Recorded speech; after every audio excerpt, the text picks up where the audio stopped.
নমস্কার, বাংলার বার্তা থেকে বলছি সন্ময় বন্দ্যোপাধ্যায়। বিশেষ প্রেক্ষিতে বিশেষ সময় যখন ভারতবর্ষের পরবর্তী সরকার গিয়ে গড়বে, তার নির্বাচনের ফলাফল বেরোলো এবং সেই ফলাফলে বিজেপির প্রেডিক্টেড যে পোল পজিশন ছিল, অর্থাৎ লোকসভায় অ্যাবসলিউট ক্ষমতায় যাবে 350-র কাছাকাছি আসন পেয়ে, সেটা মিলল না এবং 291টি আসনে এনডিএকে থামতে হলো, যেখানে 272-এ সংখ্যাগরিষ্ঠতা। এদিকে বাংলায়, পশ্চিমবঙ্গে সমস্ত এক্সিট পোল রিপোর্ট যা বেরিয়েছিল, সমস্ত এক্সিট পোল রিপোর্টগুলোকে ভুল প্রমাণিত করে তৃণমূল কংগ্রেস প্রায় 30-এর কাছাকাছি আসন পেল। এই প্রতিবেদন যখন আপনাদের জন্য তৈরি করছি, পেশ করছি, তখনও পর্যন্ত 29, 12 বিজেপি, 1টি কংগ্রেস মালদার একটি আসন পেয়েছে। সেই প্রেক্ষিতে আজকে আমি বাংলার বার্তার এই বিশেষ প্রতিবেদন আপনাদের কাছে পেশ করছি অনেক দূর থেকে, এবং সেখানে আমি প্র্যাকটিক্যালি কেন বিজেপির এই পোল ডিজাস্টার হলো, আমি সেটা নিয়ে আমার ব্যাখ্যা আমি আপনাদের কাছে রাখবো। দেখুন, গত বেশ কিছুদিন ধরে আমি বিভিন্ন ভারতবর্ষের বিভিন্ন পোলস্টার, যারা expert, political analyst, economic analyst, তারা যা রিপোর্ট পেশ করেছিলেন, আমি সেগুলো আপনাদের ধারাবাহিকভাবে দেখিয়ে গেছি। কিন্তু আমার নিজের একটা জিনিস মনে হয়েছিল যে এতজন expert opinion, economic analyst, political analyst, সবাই যেটা বলছেন, সব অ্যানালিসিস কি ভুল হবে? এটা আমাকে ভাবিয়েছিল, বারবার ভাবিয়েছিল। আমি তারই প্রেক্ষিতে আমার নিজস্ব কোনো অবজারভেশন সেভাবে রাখিনি, কিন্তু প্রশান্ত কিশোর আইপ্যাক পিকে যখন বলেছেন বাংলায় বিজেপি সব থেকে বড় দল হিসেবে এমার্জ করবে, আপনারা মিলিয়ে নেবেন, আমরা সেটাও সম্প্রচার করেছি। আমরা যশবন্ত দেশমুখ, সি ভোটারের সমীক্ষক যিনি, তিনিও সেটা প্রেডিক্ট করছেন, আমরা সেটাও আপনাদের কাছে দেখিয়েছি। কিন্তু বিজেপি কেন হারলো, এটাও তো বোধহয় বেসিক প্রশ্ন। তৃণমূল অ্যাবসলিউটলি এভাবে জিতলো কিভাবে? অনেক বামপন্থীর মনেও এই প্রশ্ন আছে, যারা তৃণমূল বিরোধী তাদের মনেও এই প্রশ্ন আছে যে কীভাবে সম্ভব হলো এটা। আমার নিজস্ব কিছু অবজারভেশন আজকে আমি আপনাদের কাছে এখানে পেশ করব। 1 নম্বর অবজারভেশন যেটা হচ্ছে, সেটা হচ্ছে যে পশ্চিমবঙ্গের প্রেক্ষিতে বলছি, আমি সর্বভারতীয় প্রেক্ষিতটা পরে বলবো। পশ্চিমবঙ্গের প্রেক্ষিতে বিজেপির কোনো সাংগঠনিক ক্ষমতা ছিল না গ্রাসরুট লেভেলে, এবং বিজেপির সমস্তটা একটু কাগজে ব্যাপার ছিল, যেটা আপনারা বলতেই পারেন যে আপনি এখন কেন বলছেন। খুব কাছ থেকে পুরো ব্যাপারটা দেখেছি। স্বাভাবিকভাবে সেই ব্যাপারটা যে আলটিমেটলি ইলেকশনের রেজাল্টে পর্যবসিত হবে, সেটা আমি যখন ইলেকশনের রেজাল্টটা পেলাম, তখন মনে হলো যে যেটা দেখেছি সেটা ঠিক। অর্থাৎ ধরুন, বুথ এজেন্ট থেকে শুরু করে ভোট করানো, অর্থাৎ একজন পাড়ার বিজেপি কর্মীর সঙ্গে সেই এলাকার মানুষের সম্পর্ক, সেটা প্রায় নেই। প্রচুর বিজেপি কর্মী রাস্তায় থেকেছেন, পাড়ায় ঘুরেছেন, মিছিলে হেঁটেছেন, মিটিংয়ে গেছেন, কিন্তু আলটিমেটলি যখন ভোটের দিন ভোটটা করানোর, বিজেপি তৃণমূল যে 46% ভোট পেয়েছে, এর মধ্যে কিন্তু আমি আপনাদের খুব দায়িত্ব নিয়ে বলছি, প্রতি 100 জনে অন্তত 15 থেকে 20 জনকে তৃণমূল ভোটটা করিয়েছে।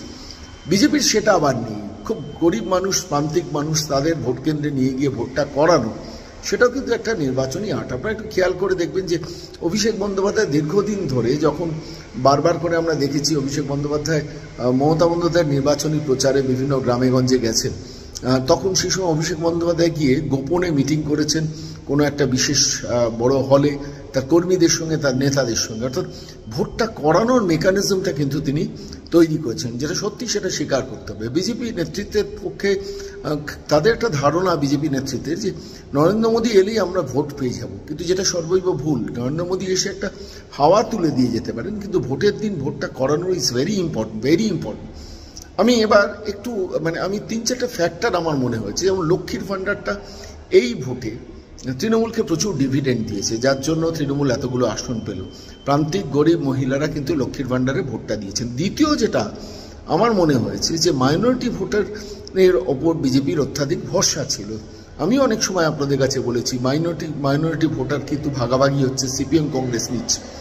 কয়েকটি জেলায়, যেমন মালদা, মুর্শিদাবাদে মাইনরিটি ভোটটা একটু বড় পরিমাণে সিপিএম নিয়েছে, কংগ্রেস নিয়েছে, এটা অস্বীকার করে লাভ নেই। কিন্তু ওভারঅল উত্তরবঙ্গ থেকে দক্ষিণবঙ্গে যে মাইনরিটি ভোটার, এরা এন ব্লক তৃণমূল কংগ্রেসকে ভোটটা দিয়েছে, যেটা বিজেপি নেতৃত্বের অ্যাসেসমেন্ট ছিল যে এই ভোটটা ভাগাভাগি হবে, সিপিএম কংগ্রেস অনেকটা নিয়ে নেবে, আইএসএফ বেশ কিছুটা নেবে, ফাঁকতালি হিন্দু ভোটটা কনসলিডেশন হবে, হিন্দু ভোটটা আমরা পুরোটা পেয়ে যাব। যেটা এই ভোটের বিশেষত্ব আমার মনে হয়েছে, যে হিন্দু ভোটের মধ্যে কিন্তু এটা ভাগাভাগি হয়ে গেছে। হিন্দু ভোট একটা উপভোক্তা ভোট হয়েছে, যে দিদি থাকলে আমি সবুজ সাথী পাবো, কন্যাশ্রী পাবো, লক্ষ্মীর ভাণ্ডার পাবো, আর দিদি না থাকলে যদি এগুলো বন্ধ হয়ে যায়, এটা সুনিপুণভাবে তৃণমূলের পক্ষ থেকে বোঝানো হয়েছে। ফলত তার রেজাল্টটা তৃণমূল কংগ্রেস পেয়েছে। ফলে এই যে উপভোক্তাদের ভোট করানো, উপভোক্তাদের বোঝানো যে দিদি থাকলে আপনি এটা পাবেন, এটা খুব সুন্দরভাবে তারা একদিকে যেমন করেছেন, তেমনি মাইনরিটি ভোটাররা তারা কিন্তু এন ব্লক তৃণমূল কংগ্রেসকে ভোটটা দিয়েছে। আপনারা খেয়াল করে দেখুন, বামপন্থীরা কিন্তু একটা সিটও জিততে পারলেন না। মুর্শিদাবাদে জেতার কথা ছিল, মানে আলোচনা চলছিল যে মোহাম্মদ সেলিম মুর্শিদাবাদে জিতবেন, অধীর রঞ্জন চৌধুরী বহরমপুরে জিতবে। দেখুন মুর্শিদাবাদে কিন্তু মোহাম্মদ সেলিম জিততে পারলেন না, এক। দ্বিতীয়ত বহরমপুরে আপনারা খেয়াল করে দেখুন, প্রচুর ভোটে হারলেন নবাগত ইউসুফ পাঠান, গুজরাট থেকে আসা ইউসুফ পাঠানের কাছে অধীর রঞ্জন চৌধুরী হারলেন। মুর্শিদাবাদে ওয়াইপড আউট হয়ে গেল, মানে বিরোধীরা ওয়াইপড আউট হলো, 3টি আসনে তৃণমূল কংগ্রেস পেল। মাইনরিটি ভোটারদের এন ব্লক তৃণমূলকে ভোট দেওয়া এই ভোটের একটা সাফল্যের চাবিকাঠি তৃণমূল কংগ্রেসের পক্ষে। তৃতীয় যেটা, মানে আমি প্রথম যেটা বললাম তৃণমূল কংগ্রেস ভোটটা করিয়েছে, দ্বিতীয় যেটা বললাম লক্ষ্মীর ভাণ্ডার ডিভিডেন্ড দিয়েছে, তৃতীয় যেটা বললাম যে মুসলিম ভোটাররা কিন্তু সিপিএম কংগ্রেসে অতটা নির্ভরশীল হয়নি, আইএসএফের ওপর অতটা নির্ভরশীল হয়নি, পুরো ভোটটাই গিয়ে একদম এন ব্লক তৃণমূল কংগ্রেসকে করিয়েছে। চতুর্থ যেটা আমার যেটা মনে হয়েছে যে এবারের ভোটে, সাংগঠনিক ভোটের পাশাপাশি পুলিশ অ্যাডমিনিস্ট্রেশন কিন্তু প্রচণ্ডভাবে তৃণমূলকে সাপোর্টটা দিয়েছে, যেটা আমরা কেউ অ্যাসেসও করতে পারিনি। কিছুটা বিরোধী নেতারা অ্যাসেস করেছিলেন, কোনো পুলিশ অফিসার ট্রান্সফার্ড হয়েছেন, তাদের সাপোর্টটা পুরোপুরি জেনারেটেড হয়েছে। ফলত তৃণমূল কংগ্রেসের গুন্ডা মস্তানরা রাস্তায় থেকেছে, যে কথাটা বারবার বিজেপি নেতাদের তরফ থেকে বলা হয়েছিল যে সমস্ত গুন্ডা মস্তানদের আমরা জেলে ভরে দেবো নির্বাচন কমিশনকে বলে, সেসব কিছু হয়নি। নির্বাচন কমিশনার রাজ্যে যিনি আছেন তিনি মমতা বন্দ্যোপাধ্যায়ের খুব কাছের লোক। যে কোনো কারণেই হোক বিজেপির সর্বভারতীয় নেতৃত্বকে দিয়ে পশ্চিমবঙ্গ রাজ্য বিজেপি নেতৃত্ব এদের কিন্তু ম্যানেজমেন্টটা করতে পারেনি। ফলত আলটিমেটলি তার ডিভিডেন্ডটা তৃণমূল কংগ্রেস পেয়েছে। একটু খেয়াল করে দেখুন, যে আসনগুলো পেয়েছে, উত্তরবঙ্গে নিশীথ প্রামাণিকের মতো প্রার্থী কিন্তু হেরে গেছেন। এটা খুব দুর্ভাগ্যজনক। কেন্দ্রীয় মন্ত্রী, প্রতিমন্ত্রী ছিলেন তিনি। উত্তরবঙ্গে অন্যান্য যে সিটগুলো, যেখানে যেখানে মনোজ টিক্কা আলিপুরদুয়ারে জিতেছেন, জলপাইগুড়িতে ডাক্তার জয়ন্ত রায় জিতেছেন, এটা গতবার যে মার্জিনে জিতেছিলেন, অর্থাৎ জন মাল্লা আলিপুরদুয়ারে প্রায় 2 লাখের ওপর মার্জিনে জিতেছেন, মনোজ টিক্কা সেই মার্জিনটা আনতে পারেননি। ডাক্তার জয়ন্ত রায় যে মার্জিনে জিতেছেন সেই মার্জিনটা আনতে পারেননি। ফলে এখানে erosion of BJP voters in north Bengal হয়েছে। প্লাস নিশীথ প্রামাণিক 54,000 ভোটে গতবার জিতেছিলেন, তিনি এবারে ভোটটা হেরে গেলেন, এটা একটা দিক। এবার ঠিক তারপরে দেখুন রায়গঞ্জে কিন্তু বিজেপি প্রার্থী বেরিয়ে গেলেন। এই প্রতিবেদন যখন পেশ করছি তখনও পর্যন্ত খবর ডাক্তার সুকান্ত মুন্ডা বেরিয়ে যাচ্ছেন, আমি সেটা আপডেট আপনাদের দিতে পারছি না এই মুহূর্তে দাঁড়িয়ে। কিন্তু যাই হোক, দিনাজপুরে কিন্তু কংগ্রেস সিপিএম ভোট কাটাকাটিতে লাভবান হয়েছে বিজেপি, এটা এক। 2 হচ্ছে মালদার 2টো সিট, একটি বিজেপি পেয়েছেন, খগেন মুর্মু জিতেছেন, আর একটা ঈশা খান চৌধুরী জিতেছেন। এটা খুব ইন্টারেস্টিং। মালদায় কিন্তু তৃণমূল কংগ্রেস দাম বসাতে পারল না।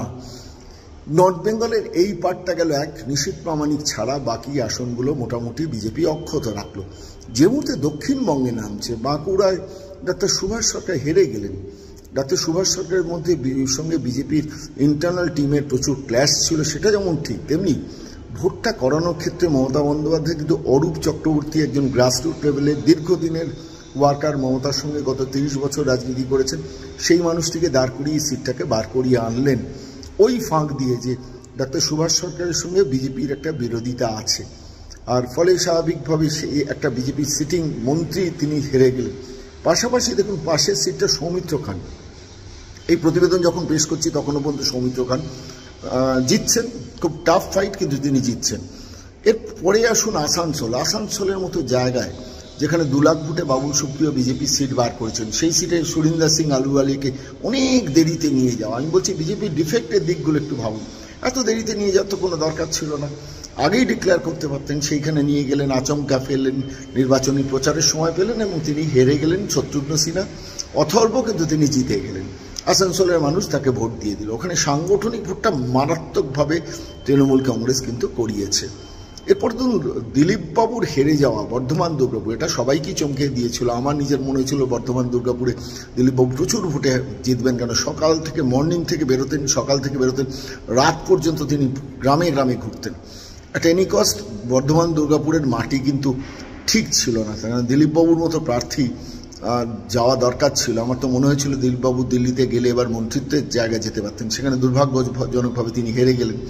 মেদিনীপুর যে আসন থেকে দিলীপবাবুকে সরানো হলো, সেখানে জুন মালিয়ার মতো একজন ফিল্ম স্টার, যার সংসদে গিয়ে কোনো কাজ থাকবে না, সেই মানুষটি অগ্নিমিত্রা পলের মতো একজন করিত কমার প্রার্থীকে হারিয়ে দিলেন। খুব দুর্ভাগ্যজনক। আমি বলছি যে ফ্যাক্টরসগুলো, মাইনরিটি ভোটার, সাংগঠনিক ভোট এবং লক্ষ্মীর ভাণ্ডার, এই অ্যাসেম্বলিংয়ে কিন্তু শেষ পর্যন্ত এই সিটগুলোতে পরাজয় হলো।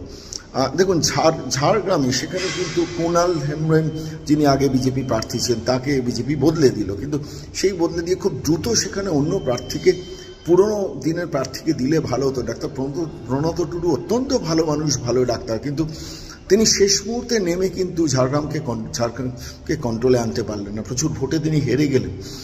ওই আসনটি কিন্তু বিজেপির হাতছাড়া হলো। এবার চলে আসুন ওখান থেকে পূর্ব মেদিনীপুর, সেখানে কিন্তু তমলুক প্রাক্তন বিচারপতি অভিজিৎ গাঙ্গুলি এবার নির্বাচনে দাঁড়ালেন, জিতলেন, এবং কাঁথিতেও কিন্তু শেষ খবর যা প্রায় 45,000-এর মার্জিনে শুভেন্দু অধিকারী তিনি জিতছেন। অর্থাৎ শুভেন্দু অধিকারী এই দুটো আসনকে কিন্তু তার সাংগঠনিক দক্ষতায় বার করে নিয়ে এলেন।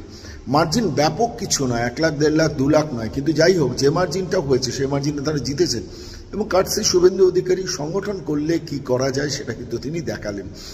এরপরে একটু গাঙ্গে উপত্যকায় আমরা নামি, যেখানে দাঁড়িয়ে খুব অবাক করেছে আমাকে আরামবাগের রেজাল্ট। আরামবাগে আসলে প্রার্থী সম্বন্ধে আমি পরে গতকাল শুনলাম, আরামবাগের প্রার্থী অরূপকান্তি দিগার, তিনি ভোটটাকে খুব ক্যাজুয়ালি নিয়েছিলেন, ভেবেছিলেন জিতে যাবেন। এই স্যাটিসফ্যাকশনে মার্জিনালি তিনি, আমি লাস্ট যা খবর পেয়েছি, তিনি হেরে যাচ্ছেন। এই সময় দাঁড়িয়ে লকেট চ্যাটার্জির হারাটা আমাকে খুব বেদনাদায়ক মনে হয়েছে। দেখুন, রচনা বন্দ্যোপাধ্যায় ধোঁয়া বার করা সেই চিন্তা ভাবনার মানুষ, তিনি সংসদে যাবেন। বাংলার রাজনীতি আর কি দুর্দশা দেখতে হবে জানি না। কল্যাণ বন্দ্যোপাধ্যায় প্রত্যাশা মতো জিতেছেন। হাওড়ায় ডাক্তার রথীন চক্রবর্তীর মতো ভালো প্রার্থী হেরে গেলেন। একজন অথর্ব, অক্ষম, পঙ্গু, আমি বলছি পলিটিক্যালি পঙ্গু প্রসূন বন্দ্যোপাধ্যায় আবার সংসদে যাবেন ঘুমোতে। উলুবেড়িয়া তৃণমূল পেল। এবার গঙ্গার এই পাশে এসে প্রত্যাশা ছিল যে কৃষ্ণগড় আসনটি এবারে বার করে নেবেন বিজেপি প্রার্থী, অনেক প্রত্যাশা ছিল, কিন্তু যাই হোক রানিমা জিততে পারলেন না। আবার সেই মহামৈত্র সংসদে গেলেন, বেশ কিছু ভোট পেলেন, জিতলেন। সিপিএম কিন্তু আশানুরূপ ভোট পায়নি। এখানে বিজেপির প্রত্যাশা ছিল মিস্টার সাদি, তিনি প্রচুর মাইনরিটি ভোট কেটে নেবেন, এবং কেটে নিয়ে তিনি শেষ পর্যন্ত তার জন্য মহামৈত্র হেরে যাওয়ার সম্ভাবনা আছে, সেটা কিন্তু ফলপ্রসূ হয়নি। রানাঘাটে জগন্নাথ সরকার কিন্তু প্রচুর ভোটে জিতেছেন, এবং এটা তার অ্যাচিভমেন্ট বলা যেতে পারে। ডক্টর শান্তনু ঠাকুর তিনিও জিতেছেন, মোটামুটি একটা ভদ্রস্থ মার্জিনে তিনি জিতেছেন। বারাসাত, বসিরহাট অত্যন্ত দুর্ভাগ্যের দুটো জায়গায় শেষ পর্যন্ত তৃণমূল কংগ্রেস পেল। বসিরহাটে এত অনাচারের পরও কিন্তু প্রচুর মাইনরিটি ভোট আর বিজেপির সাংগঠনিক দক্ষতার অভাবে বসিরহাট আসনটিও ভালো মার্জিনে রেখাপাত্র হারলেন। এগুলো হচ্ছে এদিকের ব্যাপার। অর্জুন সিং হেরে গেছেন, শিলভদ্র দত্ত হেরে গেছেন, তাপস রায় হেরে গেছেন, মালা রায় হেরে গেছেন। দক্ষিণ চব্বিশ পরগনার 4টি আসনই তৃণমূল কংগ্রেস জিতেছে, অর্থাৎ সপ্তম দফার সব নির্বাচনে সব আসনগুলো এরা হেরেছেন।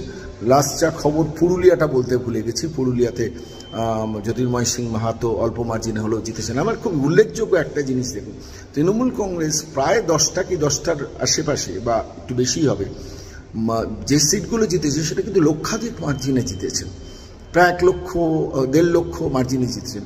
বিজেপি যে সিটগুলো জিতেছেন তারা কিন্তু 1 লক্ষর মার্জিনের তলায় সিটগুলো জিতেছেন। অর্থাৎ বিজেপির ভোটের একটা ইরোশন হয়েছে, এটা বিজেপির নেতৃত্বের কিন্তু একটু ভাবা দরকার। আমি জানি না কবে ভাববেন, 2026কে মাথায় রেখে যদি না ভাবেন, ক্ষমতায় ঔদ্ধত্য, আত্মম্ভরিতা, আত্মসমালোচনা সহ্য না করতে পারা, সেগুলো কিন্তু পার্টির পক্ষে ক্ষতিকারক। বাংলার মানুষ কিন্তু একটা চেঞ্জ চেয়েছিল, অধিকাংশ মানুষকে দিয়ে সেই ভোটটা ট্রান্সফার করিয়ে ভোট বাক্সে সেটাকে কাউন্টার করা মানে এই নয় যে বাংলা চোরকে চায়। অনেকে বলছেন বাংলা চোরকেই শেষ পর্যন্ত বেছে নিল, আমি বলছি না, গরিব প্রান্তিক মানুষ 1000 টাকা পেলে চুরি ভুলে যায়।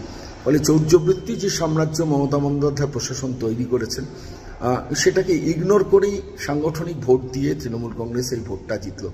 আশাহত হওয়ার কিছু নেই, আমি বলছি 2026-এও ঘুরে দাঁড়ানো যায়, কিন্তু বিজেপি নেতৃত্বকে ভাবতে হবে নরেন্দ্র মোদীকে দিয়ে ভোট করলে হবে না। নরেন্দ্র মোদী এটা হাওয়া তুলে দিয়ে যাবেন। সাংগঠনিক দক্ষতা রাখতে হবে। বুথ প্রেসিডেন্ট, আমি জানি বহু জেলা সভাপতি বিজেপির এমন আছেন যারা পাড়ার ক্লাবের সম্পাদকও হওয়ার ক্ষমতা নেই, তিনি তিনি জেলা সভাপতি হয়ে বসে রয়েছেন। বুথ সভাপতি সব ফেক, টাকা তোলার জন্য কারো একটা নাম, ধরুন শ্বশুরমশাই থাকেন মধ্যপ্রদেশে, তার নাম আর ফোন নাম্বার দেওয়া আছে, ফোন করলে বলবেন যে হ্যাঁ আপনি বুথ সভাপতি। এবার সেই বুথটার অবস্থাটা কী হবে? সমস্ত বুথের এজেন্ট, এত ফেক এজেন্ট। তৃণমূল কংগ্রেসের লোকদের মানে যেহেতু বিজেপি বুথ এজেন্ট বসাতে গেলে টাকা দেয়, ফলে তৃণমূল কংগ্রেস মনোভাবাপন্ন লোকজনও বিজেপির কাছ থেকে টাকা নিয়ে বুথের এজেন্ট বসছে না। উনি মণ্ডল সভাপতি বা জেলা সভাপতি, তারা বলছেন যে আমি এতগুলো তো বুথের এজেন্ট দিয়েছি, কিন্তু সেই এজেন্ট যে ফেক, মানে পুরো ব্যাপারটাই যে কাগুজে, এটা কিন্তু এবারে নির্বাচন চোখে আঙুল দিয়ে দেখিয়ে দিল। আমি আমার সংক্ষিপ্ত অ্যানালিসিস বললাম। আপনারা হয়তো অনেকেই বলবেন যে শোনবাবু আপনি তো প্রচুর প্রত্যাশার বেলুন ফুলিয়েছিলেন, কি হলো এটা? ঠিকই, আপনারা যেমন আশাহত আমিও তেমনি আশাহত। আমি তো আশা করেছিলাম, এক্সপেক্ট করেছিলাম যে দিলীপ ঘোষের মতো প্রার্থী হারবেন না, লকেট চ্যাটার্জির মতো প্রার্থী হারবেন না, নিশীথ প্রামাণিক হারবেন না, ডাক্তার সুভাষ সরকার হারবেন না। আমি তো আশা করেছিলাম, এক্সপেক্ট করেছিলাম, আপনাদের মতো আমিও এক্সপেক্ট করেছিলাম, কিন্তু কিছু করার নেই। তৃণমূল কংগ্রেস অত্যন্ত সাংগঠনিক দক্ষতায় ভোটটা করিয়ে নিল। এবং শুধু তাই নয়, মানে এটার ফল যে আলটিমেটলি বাংলাকে আরও ভুগতে হবে, আরও চুরি বাংলায় বাড়বে, আরও ঔদ্ধত্য বাড়বে। আর সব থেকে মারাত্মক, যখন এই প্রতিবেদন আপনাদের কাছে পেশ করছি, আমি জানি না কত মানুষের বাড়ি ভাঙচুর হচ্ছে। আমি চোখের সামনে দেখলাম যে যাদবপুরে সিপিএমের একটা পার্টি অফিস এক গুন্ডা বাহিনী, মস্তান বাহিনী গিয়ে তারা ভাঙচুর করলো। চোখের সামনে সেই দৃশ্যটা, মানে আমি ভিডিওটা এলো, বহু গ্রাম বাংলাতে প্রচুর খবর আসছে, টুকরো টুকরো ফোন আসছে। আমি আপনাদের কাছে বাংলার বার্তার মাধ্যমে আবেদন করছি, আমি আমার অফিসিয়াল দপ্তর থেকে অনেকটা দূরে আছি, নিজের একটা কাজে এসেছি, তো আমি সেখান থেকে আবেদন করছি আপনাদের এখানে যা অত্যাচার হবে অন্তত চেষ্টা করবেন একটু লিখে, একটু ভিডিও তুলে, একটু দরকারে ছবি তুলে আমাদের বাংলার বার্তার হোয়াটসঅ্যাপ গ্রুপে আপনারা হোয়াটসঅ্যাপে পাঠিয়ে দেবেন। এবং আপনারা যদি পারেন পুলিশে এফআইআর করবেন, আমরাও চেষ্টা করব আপনাদের পাশে দাঁড়াতে, কারণ এটা একটা সংকটের মুহূর্ত। বাংলা ডুবে যাচ্ছে, বাংলা ডোবার ব্যবস্থা করলেন বাঙালি, এবং সেটা সাংগঠনিক দক্ষতায়, লক্ষ্মীর ভাণ্ডারে, minority vote consolidation, Hindu vote consolidation না হওয়া, এইসব ফ্যাক্টরগুলো চলে অ্যাবসলিউট ভোট তৃণমূল পেল। তৃণমূল পাওয়া মানে চুরিকে এন্ডোর্স করা নয়। তৃণমূল নেতৃত্ব এটা বোঝানোর এখন চেষ্টা করবেন যে পার্থ চট্টোপাধ্যায় চোর নয়, অনুব্রত মণ্ডল চোর নয়, জ্যোতিপ্রিয় মল্লিক চোর নয়, সন্দেশখালীর শেখ শাহজাহান চোর নয়, অত্যন্ত চরিত্রবান মানুষ, এগুলো বোঝানোর চেষ্টা করবে। কিন্তু প্রশ্নটা হচ্ছে যে একটা নির্বাচন জেতা মানেই অপরাধটা নিশ্চিহ্ন হয়ে যাওয়া নয়। আগামী দিনে আদালতের লড়াই আছে, আইনি লড়াই আছে, এবং আমি আশা করব বিজেপির রাজ্য নেতৃত্ব আগামী দিনে পুরো বিষয়গুলো নিয়ে পুঙ্খানুপুঙ্খ আত্মবিশ্লেষণ করে দ্রুত মাঠে নেমে পড়তে হবে। কারণ রাজনীতিতে অবসর বলে কিছু নেই। যদি টিকে থাকতে হয়, যদি দলটাকে বাঁচিয়ে রাখতে হয়, লক্ষ লক্ষ মানুষ আজকে বিজেপিকে ভোট দিয়েছেন, সে মানুষগুলোর দিকে তাকাতে হবে। যারা কর্মীরা মাঠে মার খেয়েছেন, আজকে মানে এই প্রতিবেদন যখন পেশ করছি অনেক রাত পর্যন্ত, তারা কিভাবে আছেন, বাড়ি ছাড়া হয়ে আছেন, কোথায় আছেন, কিভাবে আছেন, আমরা কেউ জানি না। আপনারা সবাই এদের পাশে দাঁড়ান। আমি আপনাদের বলছি, আমি সন্ময় বন্দ্যোপাধ্যায়, আমার সীমিত সামর্থ্যের মধ্যেও আমি যতটুকু পারবো আপনাদের এই প্রশাসনিক লড়াইটাতে রাখবো। সমস্ত তথ্য নথিবদ্ধ করাতে হবে, তারপরে সঙ্গে সঙ্গে থানায় এফআইআর, যদি না করতে পারেন এসপির অফিসে লিখিতভাবে জানাতে হবে। যদি আপনারা না জানাতে পারেন, ছবি তুলে, ভিডিও তুলে আমাদের কাছে পাঠাবেন। কোন জেলার লিখে দেবেন, আমরা এসপির কাছে লিখিতভাবে ডকুমেন্টেড রাখবো। কেন 2021-এর পর যারা অত্যাচার করেছেন, যারা মানুষ মেরেছিলেন, তাদের অনেকের বিচার প্রক্রিয়া চলছে, সেই বিচার প্রক্রিয়া শেষ হয়নি। সেই বিচার প্রক্রিয়াকে সিবিআই রাজ্যের বাইরে ট্রান্সফার করার চেষ্টা করছে। এই লড়াইটা আরও কঠিন হয়ে গেল, বিশ্বাস করুন খুব কঠিন লড়াই হয়ে গেল, কিন্তু এই লড়াইটা আমরা ছাড়বো না। মমতা বন্দ্যোপাধ্যায় আজকে প্রেস কনফারেন্স করে চমকেছেন, ধমকেছেন, বলেছেন দেখে নেবো যারা আমাদের বিরোধিতা করছে। আমরা ভয়টাই পাই না। আমি পরিষ্কার বলছি আপনাদের কাছে যে মানুষের ভোট তারা ভোটে ট্রান্সফার করেছেন, ভোটটাকে বাড়িয়ে 46% ভোট করিয়ে অনেকগুলো আসন নিয়ে নিয়েছেন। পশ্চিমবঙ্গের মাটিতে তারা ক্ষমতায় আছেন, এই ভোটটা তাদের চলে যাওয়ার ভোট নয়। কিন্তু দিল্লিতে কিন্তু বিজেপির সরকার থাকবে, আইন আদালত থাকবে, সংবিধান থাকবে, নিয়মকানুন থাকবে, তার বাইরে কিন্তু মমতা অভিষেক এই লুঠেরার কোম্পানিরা নন। এটা এটা এটা এটা মাথায় রাখতে হবে সবাইকে। যারা পারবেন না এই অসম লড়াইটা লড়তে, জেলা নেতৃত্ব, রাজ্য নেতৃত্ব, মণ্ডল নেতৃত্ব বা যারা যারা সামনে আছেন সবাইকে জানান। আর পাশাপাশি আমাদেরও অবশ্যই ছবি পাঠাবেন, ভিডিও পাঠাবেন, যদি ভাঙচুর করে থাকে সেটা পাঠাবেন, যে ব্যক্তি কাজটি অন্যায়টা করছেন সে ব্যক্তির নাম পাঠাবেন, তাদের ঠিকানা পাঠাবেন। লিখিতভাবে সব কিছু ডকুমেন্টেড করাটা এই সময়ের প্রয়োজন। আগামী 7 দিন আমরা এটাতে মনোনিবেশ করব। বাংলা বার্তা আপনাদের পাশে থাকবে। একটা ভোট অনেক কিছু শিখিয়ে গেল, অনেক কিছু বার্তা দিল। আমি শেষ করবো আজকে এই কথাটা বলি, যে বার্তাটা দিল সে বার্তাটা হচ্ছে বিজেপি নেতৃত্বকে গ্রাসরুট লেভেলে অর্গানাইজেশন গড়ুন, সেটাই নিড অফ দ্য আওয়ার। আর আমি আপনাদের কাছে বলছি, সাধারণ মানুষ আপনারা যারা হতাশ হয়েছেন, হতাশ হবেন না। নির্বাচনী লড়াই আমরা দেখেছি বহুকাল আগে, ইন্দিরা গান্ধীর শাসন দেখেছি, সেই শাসনও শেষ হয়েছে। কিন্তু এ রাজ্যে যারা শাসন করছেন তারা তো অত্যন্ত সফিস্টিকেটেড এবং বুদ্ধিমান দুর্বৃত্ত। ফলে এদের টাইট করতে গেলে এই লড়াই কিন্তু জারি রাখতে হবে, পালিয়ে যাবেন না, পাশে থাকুন। আমরা পাশে থাকবো, আপনারা দয়া করে আমাদের জানাবেন। আপাতত আজকে এই পরাজয় যে এবারে তৃণমূল কংগ্রেস যে কটা শাসন পেল, এই আসনে বাংলার পরাজয় নিয়ে আমার বিশ্লেষণটা এই মুহূর্তে আপনাদের কাছে পাঠালাম। আরও আমরা গভীর অনুশীলন করছি, কি কি কারণে পরাজয় হয়েছে সেগুলো নিয়ে পরবর্তীকালে অন্য কোনো প্রতিবেদনে আপনাদের কাছে আবারও মুখ খুলব। ভালো থাকবেন, সাবধানে থাকবেন। আর তৃণমূলের কোনো অত্যাচার দেখলে, কোনো দুর্নীতি থাকলে দয়া করে আমাদের ফোন নাম্বারে হোয়াটসঅ্যাপ করে মেসেজ করে পাঠাবেন, ভুলবেন না কিন্তু। সাবধানে থাকবেন।